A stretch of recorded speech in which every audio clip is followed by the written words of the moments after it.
Bab 67. Tanpa judul. Wanita tua bernama Wang mengangguk dan berkata, "Wang Lin, jika Anda memiliki pertanyaan, Anda dapat datang dan bertanya kepada kami kapan saja."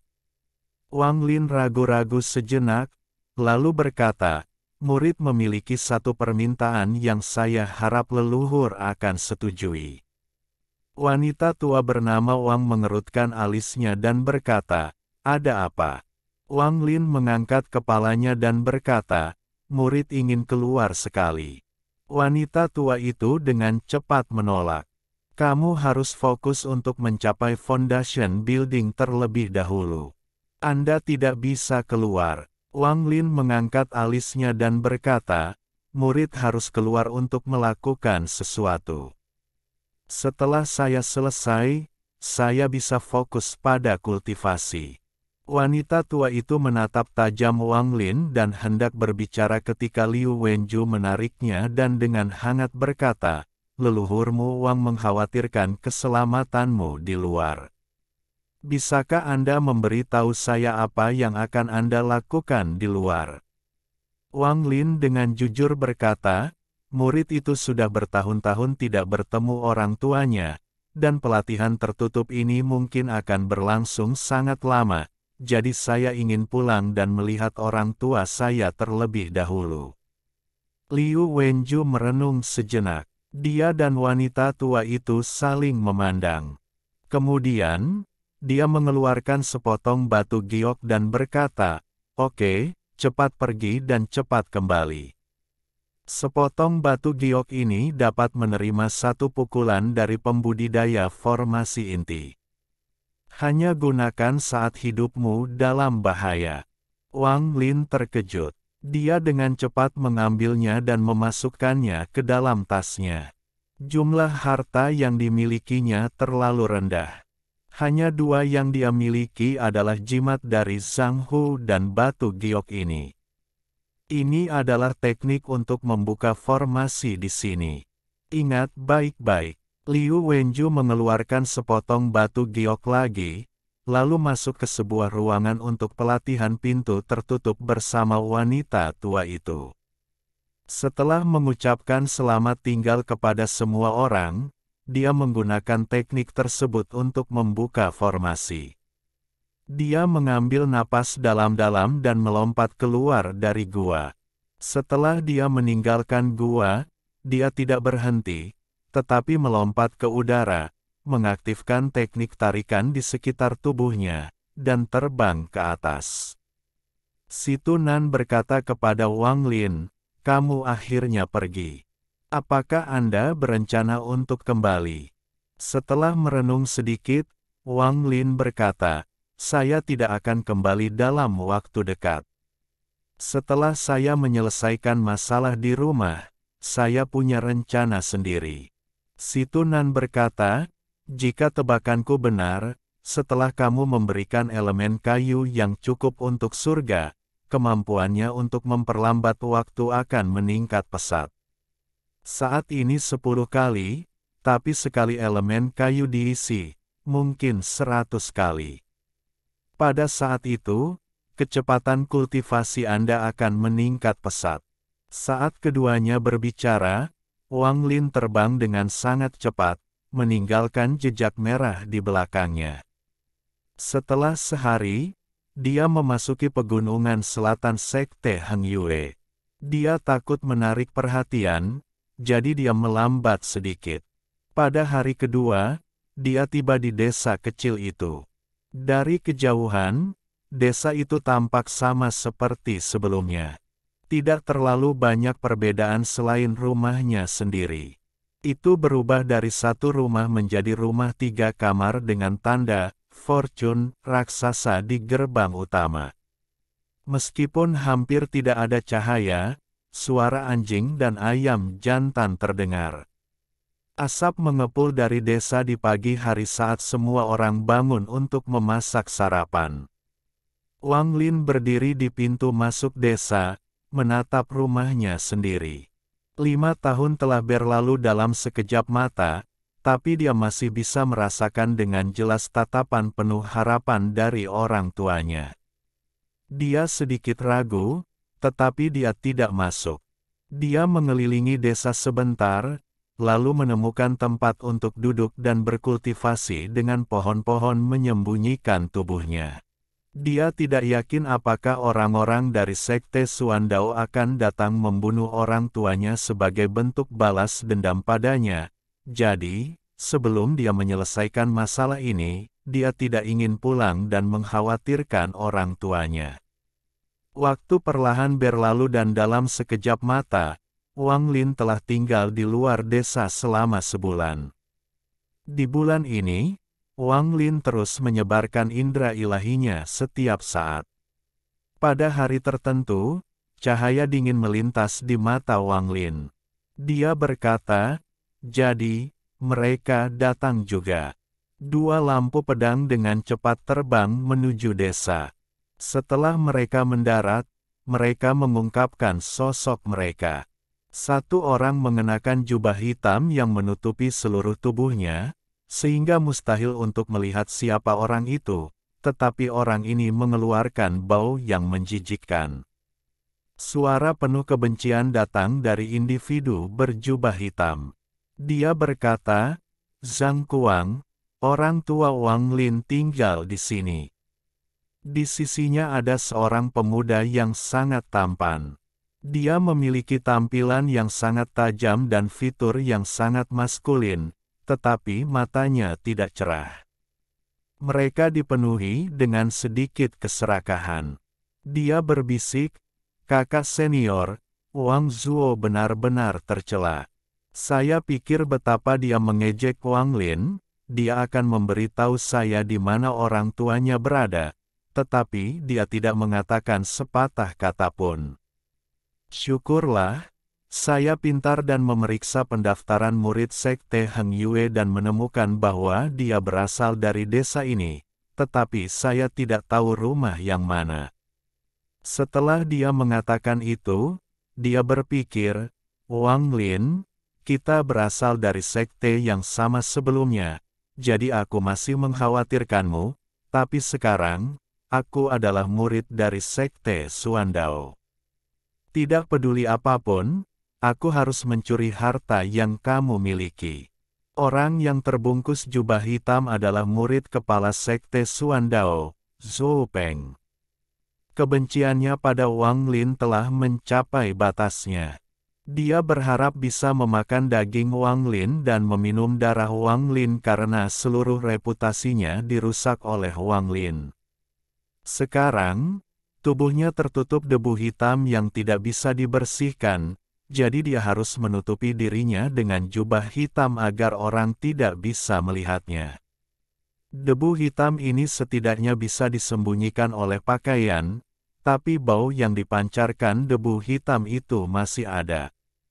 Belum lagi yang lain, bahkan ketika dia menciumnya sendiri, dia merasa ingin muntah.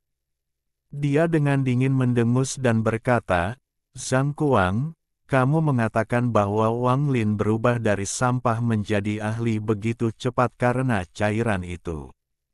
Zhang Kuang menahan baunya. Karena Zhou Peng terlalu dekat, perutnya terasa mual dan dia merasa ingin muntah, tetapi dia tidak berani menunjukkannya di depan Zhou Peng.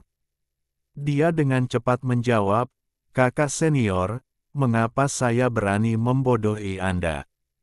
Saya sudah menunjukkan cairannya. Itu adalah cairan Wang Lin yang ditukar dengan saya untuk nyanyian untuk tahap kondensasi Qi. Aku bersumpah jika aku berbohong padamu, aku tidak akan pernah mencapai tahap foundation building."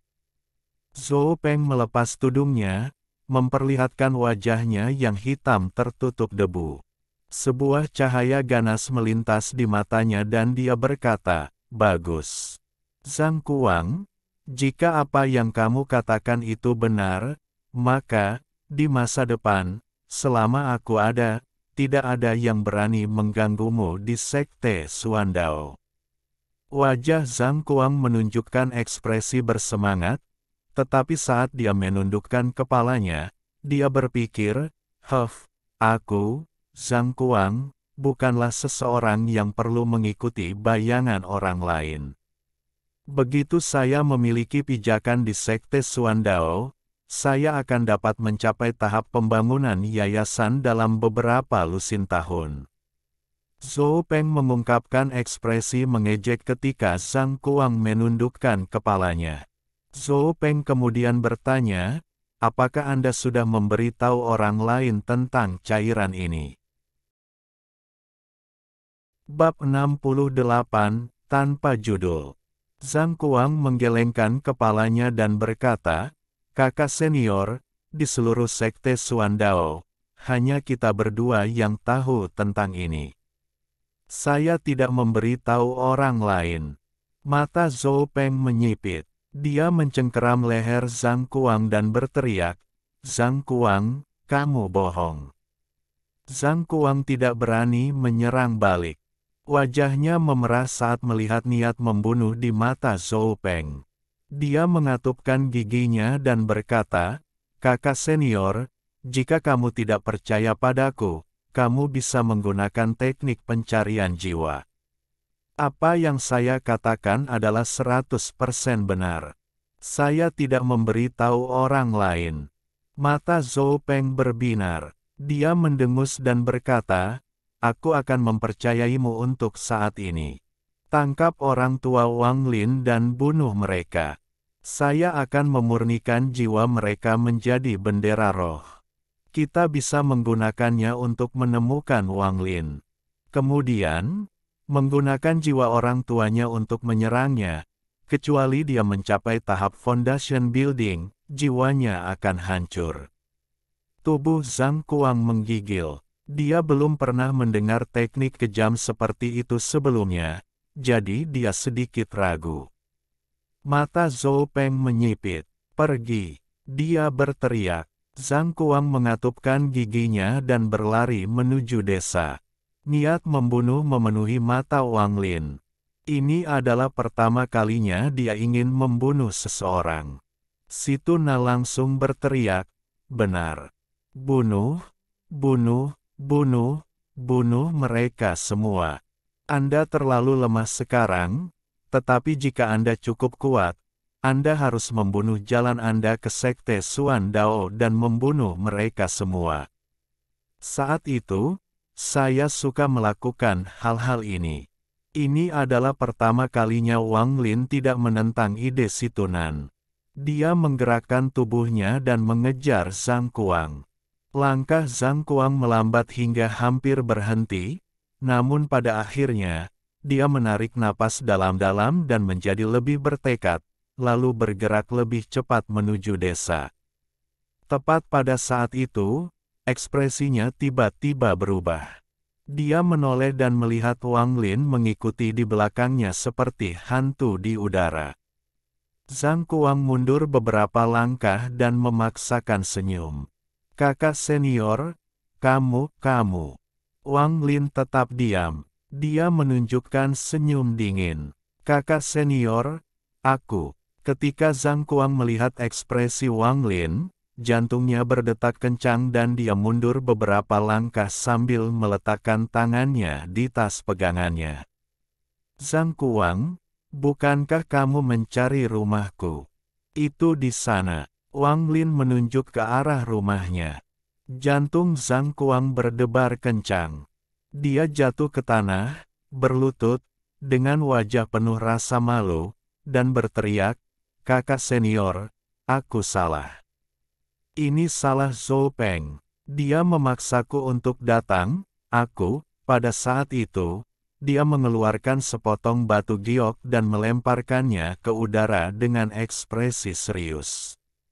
Sepotong batu giok tiba-tiba berubah menjadi pedang terbang dan terbang menuju Wang Lin.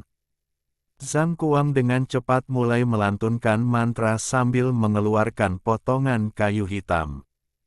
Potongan-potongan kayu hitam menyatu menjadi cambuk. Saat cambuk itu muncul, itu melepaskan aura berbahaya. Zhang Kuang melemparkan cambuk ke arah Wang Lin. Dia bahkan tidak menunggu untuk melihat hasilnya, dia langsung kabur. Wang Lin mengungkapkan ekspresi mengejek. Dia mengaktifkan teknik ketertarikannya, yang mengelilingi tubuhnya, dan bergerak ke samping. Dia mengirimkan dua tangan tak terlihat dengan teknik tarikannya. Salah satu dari mereka menjepit pedang dan yang lainnya pergi ke arah Zhang Kuang. Zhang Kuang tiba-tiba merasakan sakit di sekitar lehernya, seolah-olah ada tangan yang memegangnya dengan kuat.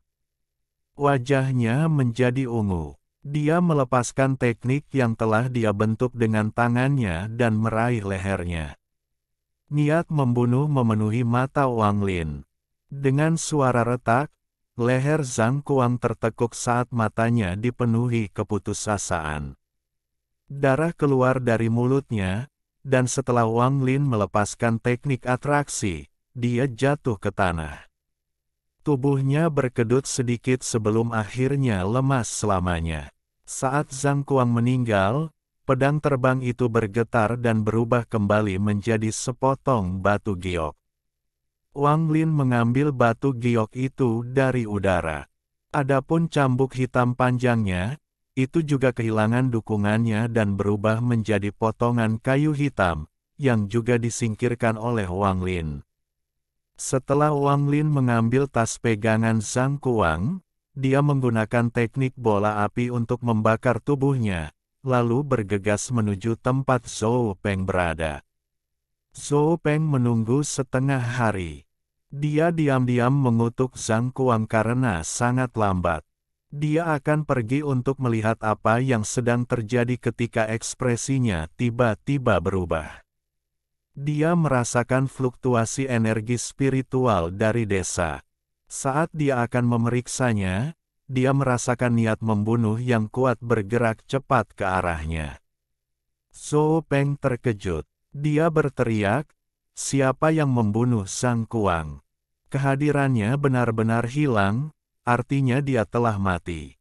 Sebelum dia bisa memikirkannya lebih jauh, Wang Lin muncul di pandangannya.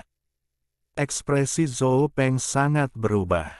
Tanpa sepatah kata pun, dia berbalik dan melarikan diri. Dia mengutuk dalam hatinya, "Zhang Kuang, oh, Zhang Kuang. Anda akan membuat saya terbunuh." Kenapa Wang Lin tiba-tiba kembali? Mata Wang Lin tetap dingin. Dia bertekad untuk membunuh Zhou Peng. Dia membungkus dirinya dengan teknik atraksi dan mengejar Zhou Peng. Zhou Peng bahkan tidak mencoba menoleh. Dia mengeluarkan pedang terbang dan menyerang ke arah puncak Heng Yue. "Kamu tidak akan bisa melarikan diri." Suara Wang Lin memasuki telinga Zhou Peng seperti bisikan hantu, menyebabkan rambutnya berdiri. Dia menggigil dan menemukan dengan ngeri bahwa Wang Lin semakin dekat. Dia berteriak putus asa, "Wang Lin, tidak ada perseteruan di antara kita. Apa yang akan kamu lakukan?"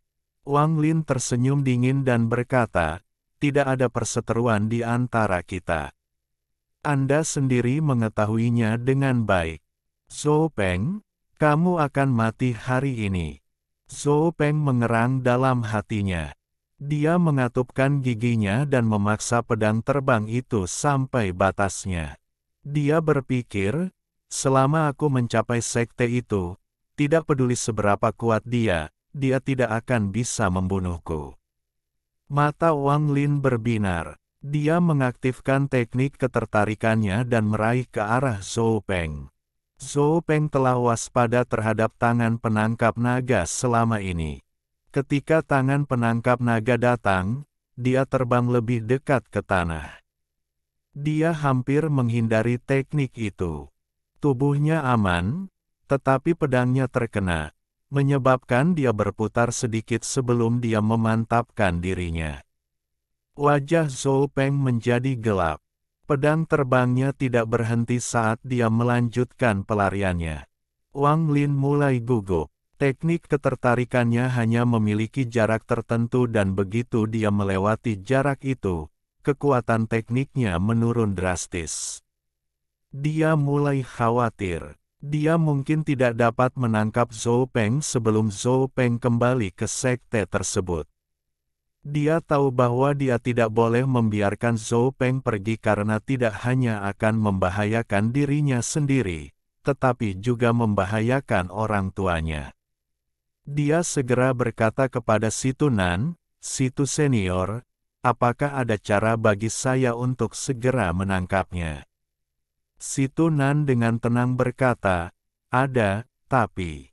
Wang Lin mengerutkan kening dan segera berkata, "Jika Zhou Peng kabur, maka aku akan membawa orang tuaku dan pindah. Adapun kultivasi, saya akan menyerah dan hidup sebagai manusia." Si Tunan segera berkata, "Untuk apa kamu terburu-buru? Saya hanya berbicara sedikit lambat. Jika itu aku yang sebelumnya, aku akan membunuhmu dengan satu tamparan karena menjadi murid yang tidak sopan." "Murid apa? Kamu kentut. Percepat." Wang Lin menjadi lebih cemas. Dia bahkan kehilangan nada hormatnya. Bab 69. Tanpa judul. Si Tunan menggumamkan beberapa patah kata.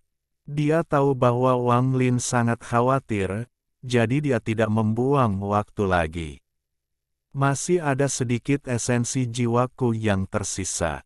Saya dapat membantu Anda berteleportasi sekali, tetapi hanya sekali, karena jika terlalu banyak esensi jiwa saya habis, maka saya akan menghilang sebelum Anda mencapai transformasi roh," katanya. Dengan itu, si Tunan tidak mengatakannya lagi. Wang Lin tiba-tiba merasakan udara dingin memasuki tubuhnya. Udara dingin ini luar biasa. Itu berkali-kali lebih kuat daripada saat dia diteleportasi oleh cahaya putih. Udara dingin berputar-putar di sekujur tubuhnya. Setiap bagian tubuhnya yang dilalui udara mulai membeku. Wang Lin menjadi seperti patung es dan mulai kehilangan kendali atas teknik atraksinya. Zhou Peng memperhatikan perubahan Wang Lin, terutama ketika Wang Lin berhenti mengejarnya, tetapi dia bahkan tidak berani berbalik. Dia mulai bergerak lebih cepat. Ketika tubuh Wang Lin berubah menjadi patung es, si Tunan berteriak, "Tenangkan pikiranmu. Aku akan berteleportasi." Tiba-tiba, pusaran gelap berputar-putar di tubuh Wang Lin dan, dalam sekejap mata, tubuhnya menghilang. Perasaan ilahi Zhou Peng telah terkunci pada Wang Lin selama ini. Ketika Wang Lin tiba-tiba menghilang, dia tertegun. Bahkan sebelum dia bisa memahami apa yang baru saja terjadi, sebuah titik hitam muncul 5 meter di depannya. Titik-titik hitam itu terpecah menjadi titik-titik hitam yang lebih kecil dan masing-masing berubah menjadi pusaran hitam. Pada saat yang sama, tubuh Wang Lin tiba-tiba muncul. Es di tubuhnya dengan cepat meleleh dan dia berkata, dengan suara dingin, "Kamu tidak bisa lari." Zhou Peng terkejut. Wajahnya menjadi pucat. Dia mengatupkan giginya dan meludahkan seteguk cahaya hijau. Lampu hijau ini tumbuh hingga menjadi ular piton raksasa. Dia menggigit ujung lidahnya dan memuntahkan darah. Darah itu berubah menjadi lonceng. Dia membunyikan bel dan ular piton itu semakin besar. Kemudian, dia mengayunkan ekornya ke arah Wang Lin. Si Tuna berkata dengan suara malas, "Nak, masih ada sedikit kekuatanku di tubuhmu. Akan sia-sia jika tidak menggunakannya. Aku akan meminjam tubuhmu dan menunjukkan salah satu teknikku yang terkenal." Dengan itu, cahaya biru muncul dari tubuh Wang Lin, membentuk bola cahaya biru di depannya. Saat bola muncul, langit menjadi gelap dan kekuatan penghancur muncul. Dengan ledakan, bola pecah dan mengirimkan gelombang kekuatan penghancur. Saat ombak menyentuh ekor ular piton, es itu bergerak sampai ke kepalanya. Piton itu jatuh ke tanah, membeku. Zhou Peng batuk seteguk darah karena hubungannya dengan ular sanca, tetapi saat dia batuk darah membeku menjadi tetesan merah. Kemudian, tubuh Zhou Peng juga perlahan membeku, hingga menjadi patung es. Si Tunan dengan bangga berkata, sayang sekali tidak ada lagi orang. Teknik saya ini bekerja paling baik bila ada banyak orang. Hei nak, ini adalah kekuatan metode kenaikan dunia bawah. Dapatkah Anda melihat seberapa kuat energi dingin dari teknik ini? Tubuh Wang Lin bergerak. Dia menangkap tubuh beku Zhou Peng. Tanpa henti, dia bergegas pergi dari Gunung Heng Yue. Setelah menemukan tempat yang terisolasi, dia meletakkan tubuh beku Zhou Peng ke samping dan bertanya pada si Tunan, apakah Zhou Peng sudah mati? Si Tuna perlahan berkata, bayi kecil ini belum mati, tapi dia sudah dekat. Jika Anda ingin dia mati lebih cepat, Anda bisa memecahkan kebekuan, maka dia pasti akan mati. Mata Wang Lin berbinar. Setelah merenung sejenak, dia berkata, sebelumnya, kamu bilang akan mengajariku teknik boneka. Ajari aku teknik itu sekarang. Si Tunan tertawa. Dia sangat senang dengan bagaimana keadaan berubah. Dia belum memberitahu Wang Lin seperti apa teknik boneka itu atau dari mana asalnya. Sebenarnya, teknik boneka ini adalah teknik setan. Dia berpikir bahwa Wang Lin kurang niat membunuh.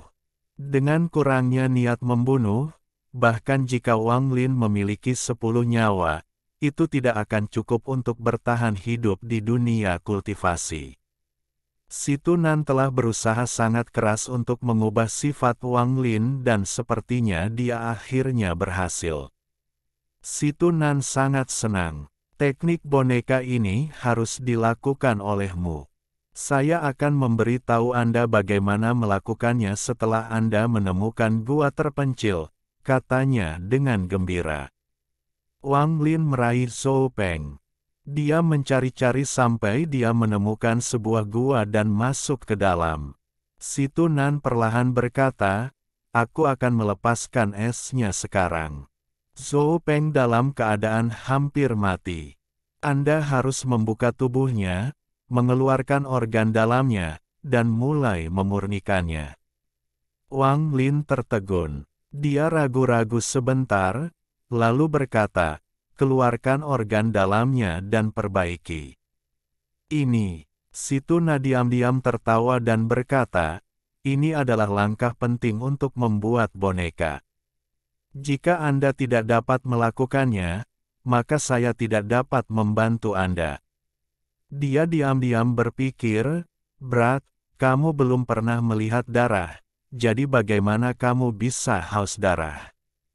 Teknik boneka ini sebenarnya tidak serumit ini, tapi ini kesempatan bagus untuk sedikit membuka mata. Nak, kamu pasti akan menjadi anggota sekte iblisku. Anda tidak bisa menghindarinya.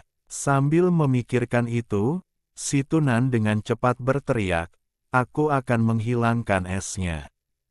Anda memiliki setengah jam, jadi jangan buang waktu. Pikirkan tentang apa yang dia rencanakan untuk dilakukan pada orang tuamu. Dengan itu, es yang mengelilingi Zhou Peng dengan cepat mencair dan berubah menjadi cahaya biru. Cahaya biru kembali ke surga menentang manik. Wang Lin ragu-ragu untuk sementara waktu. Dia berpikir bahwa jika dia tidak menyelesaikan masalah ini sekarang, pasti akan ada lebih banyak masalah di masa depan. Dia mengatupkan giginya dan melambaikan tangannya ke tubuh Zhou Peng untuk membukanya. Anehnya, tidak ada darah yang keluar. Sambil menekan rasa mualnya, Wang Lin mengikuti petunjuk yang diberikan si Tunan padanya. Dia membentuk segel yang berbeda dengan tangannya saat indera ilahinya terfokus pada tugas itu. Setengah jam ini terasa seperti setahun penuh. Ketika si Tunan dengan bangga mengatakan itu sudah berakhir, Wang Lin mau tidak mau bergegas keluar dari gua dan muntah. Si Tuna tertawa. Bagus. Langkah pertama ini selesai. Nah, langkah kedua ini adalah langkah yang paling penting. Anda harus mengelilingi tubuhnya dengan indera ilahi Anda dan menyempurnakannya selama 3 hari 3 malam. Setelah Anda melakukannya, boneka tersebut dapat dianggap lengkap. Anda perlu melakukan beberapa teknik selama 3 hari itu. Saya akan menjelaskannya satu persatu, jadi dengarkan baik-baik. Wajah Wang Lin pucat saat dia mengangguk dengan getir.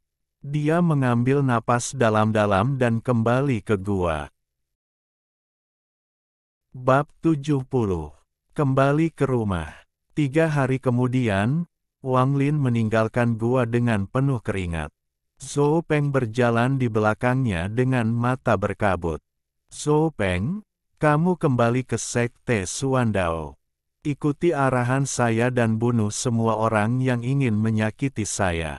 Juga, lindungi orang tuaku setelah itu. Suara Wang Lin sangat dingin dan penuh dengan haus darah. Zhou Peng dengan hormat mengangguk dan bergerak menuju Sekte Suandao. Wang Lin memandang Zhou Peng. Setelah sekian lama, Wang Lin bertanya, "Situ senior, teknik boneka ini tidak benar-benar membutuhkan langkah pertama, kan?" Situ tertegun. Dia dengan cepat berkata, "Kata siapa? Langkah pertama adalah suatu keharusan. Tanpa langkah pertama, Anda tidak bisa melakukan langkah kedua."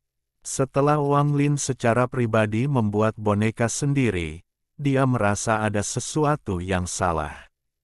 Dia ingin mengatakan lebih banyak, tetapi malah bertanya, apakah Pun Nanzi akan melihat melalui Zhou Peng?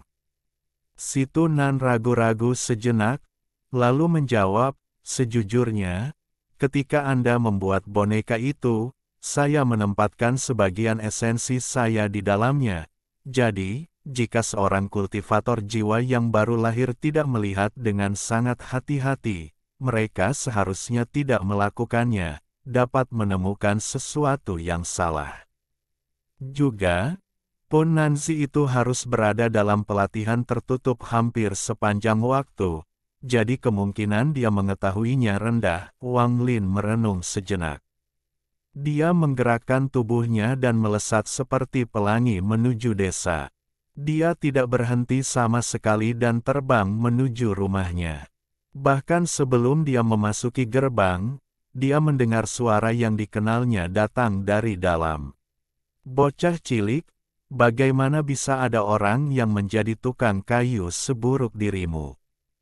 Lihat saja, ini bahkan tidak sebagus apa yang bisa dilakukan putraku. Tuan, Tai Zu adalah seorang yang abadi sekarang. Bagaimana saya bisa dibandingkan dengan dia? Jika saya bisa menjadi setengah dari dia, saya akan puas." Ketika Wang Lin mendengar ini, dia tertegun. Dia segera mengirimkan akal ilahinya. Kemudian, dia tersenyum. Dia ingat orang ini. Itu adalah teman bermainnya yang sering menyadap ayah Wang Lin untuk mengajarinya pertukangan. Dia dengan lembut membuka pintu dan berkata kepada sosok tua di halaman, "Ayah, Tai Zu sudah kembali." Sosok tua itu bergetar. Dia segera menjatuhkan alat di tangannya, menoleh, dan melihat seorang pemuda berusia sekitar 20 tahun yang terlihat persis seperti putranya. Tai Zu. Ayah Wang Lin menggosok matanya dengan keras saat air mata mengalir keluar. Wang Lin melangkah maju dan memeluk ayahnya. Dia menyeka air mata di wajah ayahnya saat dia dengan hati-hati mempelajari wajah yang dikenalnya itu. Dia mundur beberapa langkah, berlutut di tanah, dan berkata, "Ayah, Tai Zu bukan anak yang baik, tidak berkunjung sama sekali dalam 5 tahun terakhir." "Ini benar-benar Tai Zu." Istri, keluar. Anak kita kembali. Ayah Taizu menarik Wang Lin. Dia menatap Wang Lin dengan senyum di wajahnya. Ayah Taizu dengan bersemangat berkata, "Taizu, kamu tumbuh lebih tinggi. Kau hampir menyusul ayahmu. Anda juga menjadi lebih kuat." "Bagus, itu anakku." Pada saat itu, seorang wanita tua keluar dari rumah. Dia menatap Wang Lin saat air mata jatuh dari matanya. Wang Lin naik dan berlutut di depan wanita tua itu dengan ekspresi rindu. Dia berkata, "Ibu, Taizu kembali untuk menemuimu. Kamu, bagaimana kamu bisa begitu tidak berperasaan? Anda belum pernah kembali untuk melihat kami sama sekali dalam 5 tahun terakhir. Apakah kami masih ada di hatimu? Dalam 5 tahun ini, ayahmu dan aku terus-menerus memikirkanmu." Saat dia terus berbicara, dia akhirnya memeluk Taizu dan mulai menangis. Ayah Taizu memandangi ibu Taizu, lalu berkata, "Anak kita abadi, jadi dia harus fokus pada hal-hal yang lebih penting. Lihat saja bagaimana Anda bertindak. Ini akan menjadi lelucon kota. Little Six, kamu bisa pulang. Jangan repot-repot kembali selama beberapa hari. Aku akan meneleponmu saat Taizu pergi." 6 kecil tersenyum. Dia dengan cepat menanggapi dan pergi setelah memberi Wang Lin tatapan kagum. Malam itu, Ibu Wang Lin membuat banyak makanan enak. Semua hidangan adalah favorit Wang Lin. Mereka makan dan berbicara tentang perubahan yang terjadi dalam 5 tahun terakhir ini.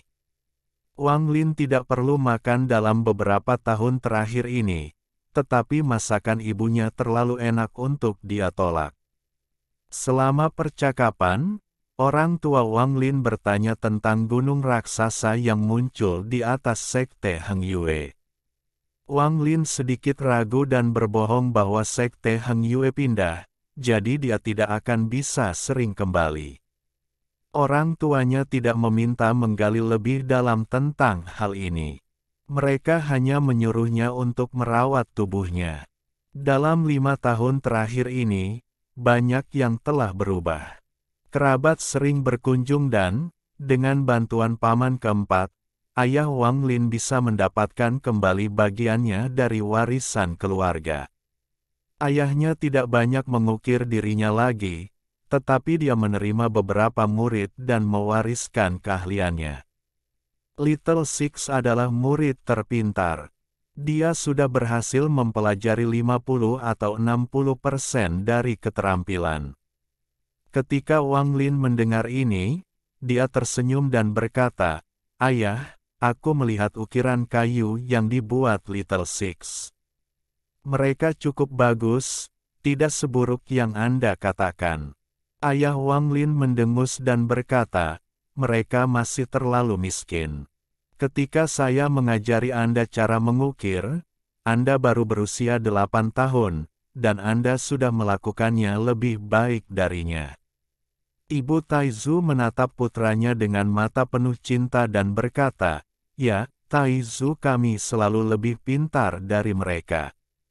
Saya harus mengatakan, Taizu, Anda tidak muda lagi. Dalam 5 tahun terakhir ini, banyak keluarga yang datang untuk menanyakan tentang pernikahan. Ibu mendengar bahwa yang abadi juga bisa memiliki keluarga. Karena kamu kembali, tinggallah sebentar dan temui mereka bersama ibu. Jika ada yang bagus, kita bisa memutuskan masalah ini. Wang Lin tertegun dan tersenyum masam. "Ibu, berapa umurku? Tolong jangan khawatir tentang ini." Ibu Taizu segera menjadi tidak senang dan menatap Wang Lin. "Bocah cilik, semua orang seusiamu di desa sudah punya anak berlarian." Wang Lin menggosok hidungnya dan berkata, "Bu, menciptakan sebuah keluarga adalah masalah besar. Tunggu beberapa tahun dan saya akan membawa satu kembali." Bagaimana dengan itu? Ayah Taizu melihat istrinya akan berbicara lebih banyak.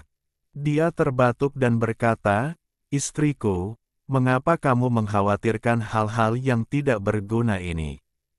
Putra kami abadi. Apakah Anda mengerti abadi? Bagaimana mereka bisa menikah dengan manusia?" Taizu mengatakan bahwa dia akan membawa kembali seorang istri yang abadi. "Apakah kamu mengerti?" Ibu Taizu berhenti sejenak dan bergumam, "Apa bagusnya yang abadi? Yang abadi dapat meninggalkan rumah dan tidak kembali selama 5 tahun. Jika saya memiliki menantu yang abadi, maka putra saya mungkin bahkan tidak akan membawanya kembali setelah 10 tahun." Wang Lin tersenyum kecut. Tepat ketika dia hendak berbicara, ibunya memelototinya dan berkata, "Baik, aku akan mendengarkan ayahmu. Saya kira pandangan Anda tertuju pada sesuatu yang tinggi dan gadis-gadis di desa tidak akan menarik perhatian Anda. Ibu akan menunggu dan melihat gadis seperti apa yang kamu bawa kembali." Ketika Wang Lin melihat ibunya marah, dia langsung berkata, "Bu, jangan khawatir.